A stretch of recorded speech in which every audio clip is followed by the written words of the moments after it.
Hello friends, இந்த க்யூட்டான ஸ்வீட்டான டெடி பேர் பிஸ்கெட்ஸ் வீட்லேயே நான் எப்படி பண்ணேன்னு பார்க்கலாமா?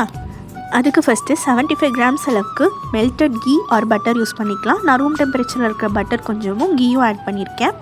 இப்போ அதை ஒரு பவுலில் போட்டுட்டு நல்லா விஸ்க் பண்ணி எடுத்துக்கோங்க. அது கூடவே 65 கிராம்ஸ் அளவுக்கு சுகரை பவுடர் பண்ணி எடுத்து வச்சுருக்கேன். அதையும் கொஞ்சம் கொஞ்சமாக சேர்த்து நல்ல ஒரு ஸ்மூத் அண்ட் சாஃப்ட் கன்சிஸ்டன்சிக்கு வர வரைக்கும் பீட் பண்ணிக்கலாம். இந்த டைமில் நீங்கள் எலக்ட்ரிக் பீட்டர் கூட யூஸ் பண்ணலாம். நான் ஹேண்ட் விஸ்க்லேயே பண்ணிக்கிட்டேன்.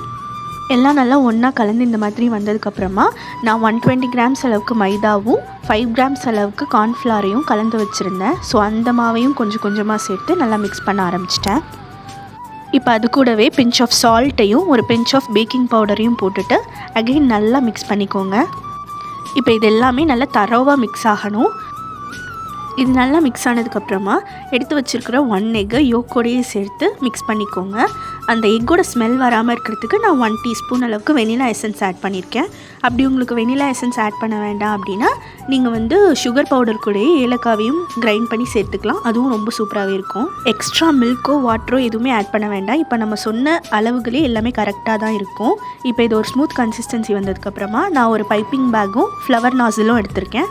அதில் இந்த மிக்சரை ஃபுல்லாக ஃபில் பண்ணிவிட்டு இப்போ டெடி பேர் டிசைன்ஸ் மாதிரி போட்டுக்க ஆரம்பிச்சிட்டேன்.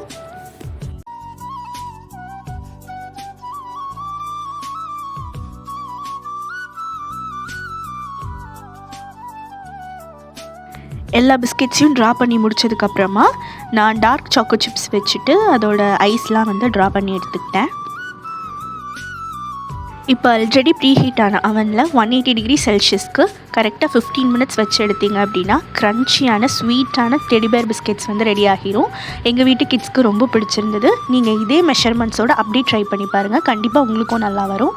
இந்த ரெசிபி பிடிச்சிருந்தா கண்டிப்பாக நம்ம சேனலை சப்ஸ்கிரைப் பண்ணிக்கோங்க. அப்படியே லைக் பண்ணிக்கோங்க. தேங்க்யூ ஃபார் வாட்சிங்.